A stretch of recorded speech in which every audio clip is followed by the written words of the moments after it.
Me llamo Rosendo, Rosendo Ibarra Castañeda, para quien quiera saber.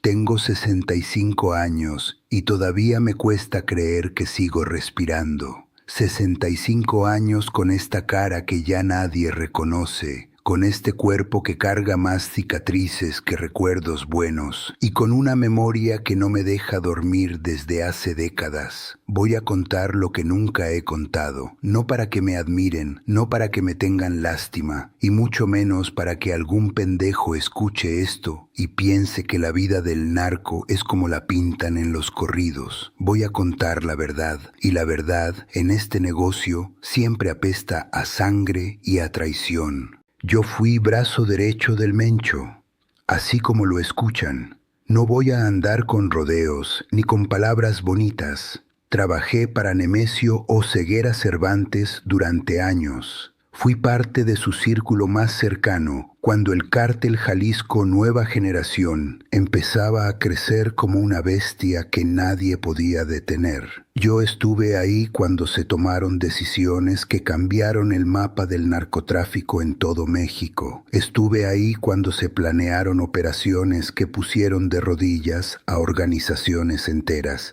Y estuve ahí el día que casi me matan en Culiacán, en una emboscada que me enseñó que en este mundo no existes amigos, no existen leales, no existe nada que no se pueda comprar o destruir con una llamada de radio. Pero antes de llegar a Culiacán, déjenme decirles cómo empezó todo. Yo nací en un pueblo de la Sierra de Jalisco, un pueblo tan jodido que ni nombre merece que les diga. Mi padre era jornalero, mi madre lavaba ropa ajena. Éramos 7 hermanos y nunca alcanzó para nada. Yo dejé la escuela a los 12 años porque no había ni para los cuadernos. A los 14 ya andaba de mandadero para unos tipos que movían mota por la sierra. A los 16 ya cargaba un cuerno. Y a los 18, cuando la mayoría de los morros de mi edad andaban pensando en novias y en fiestas, yo ya había visto morir a 3 personas enfrente de mis ojos. Así se empieza, no con música ni con camionetas del año. Se empieza con hambre, con miedo y con la sensación de que si tú no jalas el gatillo, alguien más lo va a jalar por ti. Conocí al Mencho cuando yo tenía 30 y tantos. En ese tiempo yo ya era gente de confianza de un jefe regional que movía producto por el sur de Jalisco. Un día nos citaron a una reunión en una finca en medio de la nada. Llegaron 3 camionetas blindadas.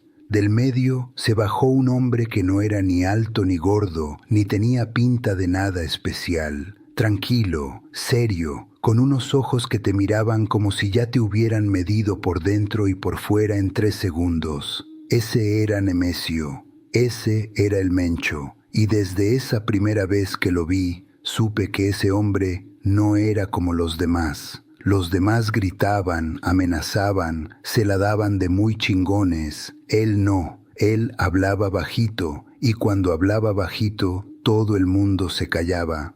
Me fue dando confianza poco a poco. Primero me ponían a cuidar casas de seguridad. Después me subieron a coordinar comunicaciones en una zona. Después me dieron gente a mi cargo. 10, 20, 30 hombres que respondían ante mí y yo respondía ante los comandantes que estaban arriba, que a su vez respondían ante él. Así funciona, como un ejército, con rangos, con disciplina, con castigos para el que la caga y premios para el que produce resultados. Y yo producía resultados, yo no fallaba. Y cuando no fallas, subes. Cuando subes, te dan más responsabilidad. Y cuando te dan más responsabilidad, te dan más enemigos. Eso nadie te lo dice, que entre más arriba llegas, más gente quiere verte muerto. No nada más los del otro lado, los de tu propio lado también. Para cuando llegó el 17 de octubre de 2019, yo ya llevaba años en las ligas mayores. Ese día yo estaba en Sinaloa, no en Culiacán directamente, sino en una zona cercana, coordinando una operación de inteligencia. El cártel Jalisco tenía ojos y oídos en territorio sinaloense desde hacía tiempo, Teníamos gente infiltrada, teníamos informantes, teníamos halcones en puntos clave. La guerra contra el cártel de Sinaloa no era nada nuevo para nosotros. Llevábamos años disputándoles plazas en Zacatecas, en Guanajuato, en Michoacán. Pero Sinaloa era otra cosa. Sinaloa era meterte en la boca del lobo. Y ese día el lobo se despertó con ganas de morder. Cuando se armó el desmadre por la captura de Ovidio Guzmán, Culiacán se convirtió en zona de guerra. Los chapitos activaron a toda su gente,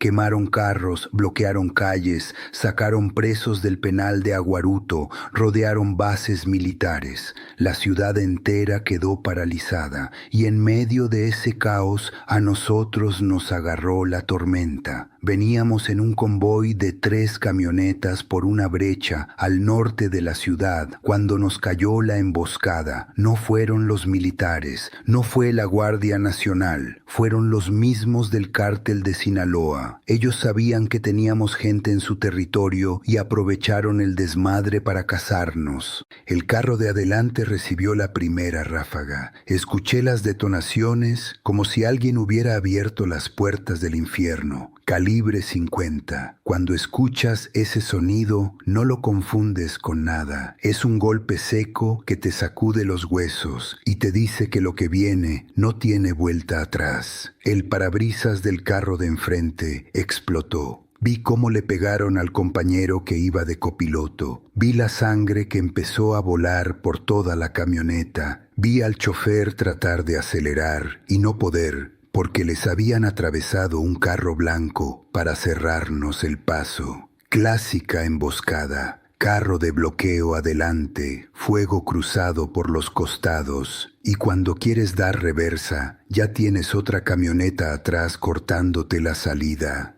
Yo iba en la segunda camioneta, me agaché hasta el piso, agarré el cuerno de chivo y empecé a contestar. Las detonaciones no paraban. Recuerdo que le grité al que iba manejando que pidiera apoyo por radio, que avisara a los demás. Él empezó a hablar por el radio, preguntando dónde estaban, que nos estaban tirando, que nos habían emboscado. Y la respuesta tardó una eternidad. En un enfrentamiento, 10 segundos se sienten como 10 minutos. Un minuto se siente como una hora.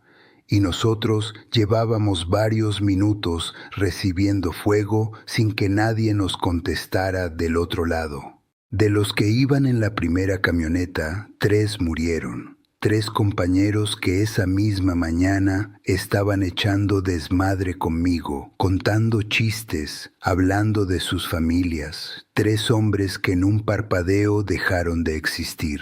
Yo me arrimé a la camioneta cuando paró el fuego y los vi ahí adentro, los vidrios rotos, la sangre por todos lados, los cuerpos todavía calientes, y algo dentro de mí se quebró ese día. No fue la primera vez que veía muertos, llevaba años viéndolos, pero esos 3 eran míos, eran mi gente, y yo no pude hacer nada para salvarlos. Llegó el comandante con refuerzos y empezamos a repeler. Se armó un enfrentamiento en plena calle, en unas cuadras del centro. Los del cártel de Sinaloa nos venían siguiendo sin mostrarnos las armas, mezclados entre la gente en la vía pública. Cuando salimos un poco más al centro, nos empezaron a detonar otra vez. Logramos llegar a una casa de seguridad y ahí nos atrincheramos. Nos empezaron a llegar por distintos lados, varias unidades de ellos. Yo me metí detrás del rin de una camioneta blindada, porque en el entrenamiento me habían enseñado que donde está el motor y los rines, las balas tienen menos probabilidad de penetrar. Me tiré pecho tierra e hice mi silueta lo más pequeña posible y empecé a contestar. Aquel enfrentamiento duró alrededor de 10 minutos. 10 minutos que se sintieron como 10 años. Yo llegué a hacer 2 bajas de los contrarios, 2 hombres que cayeron al pavimento y no se volvieron a levantar. 2 familias que se quedaron sin padre, sin hermano, sin hijo. Por mi mano, por mi dedo en el gatillo. Eso es algo con lo que cargo todos los días de mi vida. Cuando se calmó la situación, nos llevamos pelando de ahí. En el camino nos pegó una patrulla del Estado, luego otra más. Eran 3. Hubo un arreglo con uno de ellos en algún punto del camino. Así funciona México. Los mismos que te persiguen a veces son los mismos que te dejan pasar. Todo depende de quién paga más, de quién tiene el arreglo más fuerte, de quién controla a quién. Esa noche llegué a un punto seguro, me senté en la oscuridad y por primera vez en muchos años sentí miedo de verdad, no el miedo de la balacera, que es adrenalina pura y no te deja pensar, sino el miedo de después, el miedo callado, el que te agarra cuando estás solo y no puedes dejar de ver las caras de los muertos. Los años que siguieron fueron peores. La guerra entre el CJNG y el cártel de Sinaloa se intensificó. Zacatecas se convirtió en un infierno. Guanajuato ardía. Michoacán era tierra de nadie. Y yo seguía ahí, coordinando operaciones, moviendo gente, dando órdenes que significaban vida o muerte para decenas de personas. Me tocó levantar gente, me tocó torturar, me tocó ver cosas que ningún ser humano debería ver jamás. Me tocó tomar decisiones en segundos que me persiguen desde hace décadas. ¿Y todo por qué? Por dinero, por poder, por una lealtad que al final resultó ser tan frágil como el cristal que nosotros mismos vendíamos en las calles. El dinero que ganas en este negocio se va como agua. Lo que yo ganaba coordinando comunicaciones y dirigiendo operaciones era buen billete, pero cada peso venía manchado de sangre y cada fin de semana era fiesta, alcohol, mujeres, gastar como si no hubiera mañana, porque en el fondo sabías que tal vez no iba a haber mañana, sabías que cualquier día podía ser el último, que cualquier llamada de radio podía ser la orden de tu ejecución, que cualquier compadre podía venderte por un ascenso. Así viví durante años, con el culo en la mano, como dicen, siempre mirando quién venía atrás, siempre dudando de todos, siempre con un arma al alcance de la mano, incluso cuando dormía, especialmente cuando dormía. Los corridos mienten, todos mienten. Dicen que llegas y cierras el antro, y que todas las viejas se te acercan, y que los carros son del año, y que tus amigos son leales hasta la muerte. Puras mentiras. Los carros ni siquiera son tuyos. Te los andas robando o te los prestan y te los quitan cuando quieren. Las viejas están contigo por el dinero y se van con el primero que les ofrezca más. Los amigos te venden por una miseria y el antro que cerraste al otro día está lleno de gente que ni te conoce ni le importas. Yo viví todo eso. Cerré bares, gasté dinero a lo pendejo, me sentí el más chingón del pueblo y cuando caí, cuando las cosas se pusieron mal, no quedó nadie, absolutamente nadie.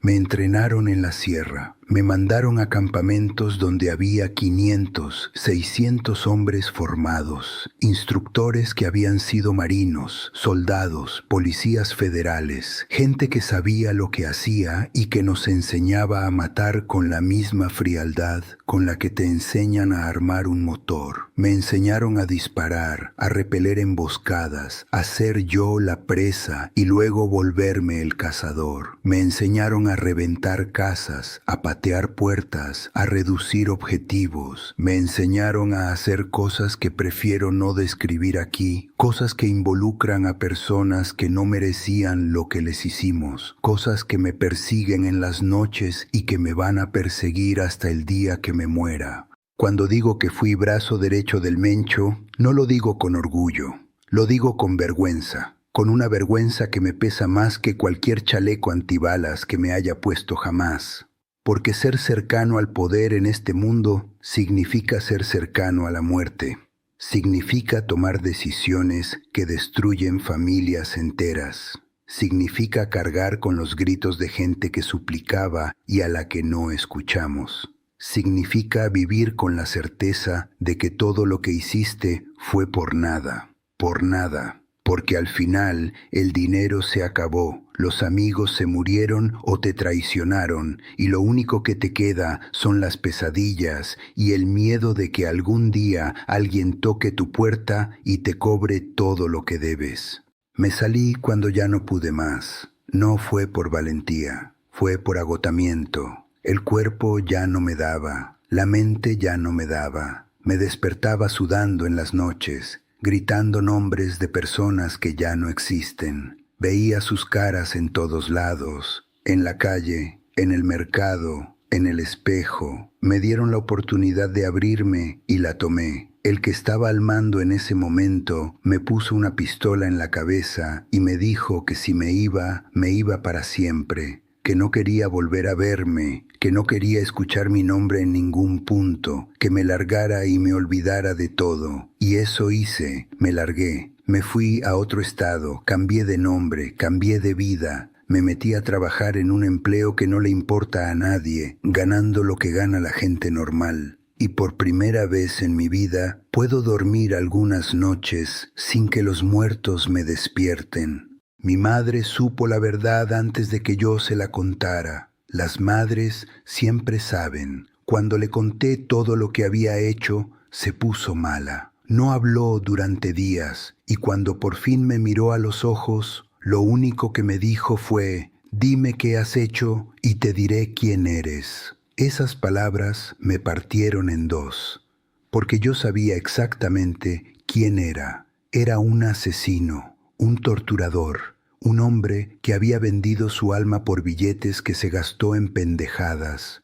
Y mi madre, la mujer que me trajo al mundo, tuvo que cargar con esa verdad hasta el día de hoy. 65 años, llevo más de una década fuera de todo esto. Trabajo, pago mis cuentas, trato de ser una persona normal, pero las culpas no se van, las caras no se van, las noches no se van. Me levanto sudando, temblando, sintiendo que alguien me observa, y tal vez alguien me observa. Tal vez algún día van a venir por mí y me van a cobrar todo, y si ese día llega, no voy a correr, porque ya corrí suficiente, ya me cansé de correr. Les voy a decir algo a los morros que andan escuchando corridos y creyéndose la fantasía del narco. Yo estuve adentro, yo estuve hasta arriba, yo cerré antros, tuve camionetas, cargué armas que ustedes solo han visto en los videos de internet. Y les digo la verdad, no vale la pena, no vale un solo segundo de la vida que perdí ahí adentro, porque en este negocio solo hay dos salidas, la cárcel o la muerte. Yo tuve la suerte de encontrar una tercera, pero esa suerte no le toca a nadie más. A mis compañeros los mataron, a mis primos los mataron, a mi mejor amigo me tocó recoger su cuerpo en Zacatecas y llevárselo a su madre. Y su madre me miró llorando y me dijo que si yo le iba a dar el mismo regalo a la mía. Esa pregunta me cambió la vida, esa pregunta me sacó del infierno. Yo soy Rosendo Ibarra Castañeda, tengo 65 años, fui brazo derecho de uno de los hombres más buscados de México. Sobreviví a la emboscada de Culiacán, sobreviví a la guerra en Zacatecas, sobreviví a mis propios compañeros que querían verme muerto. Y lo único que les puedo decir, lo único que vale la pena después de todo lo que viví, es que me encuentro con vida, maltrecho, jodido, cargando culpas que nunca se van a borrar, pero vivo. Y eso, en este mundo, ya es un milagro que no merezco. Que Dios me perdone por todo lo que hice, porque yo no me lo perdono y nunca me lo voy a perdonar.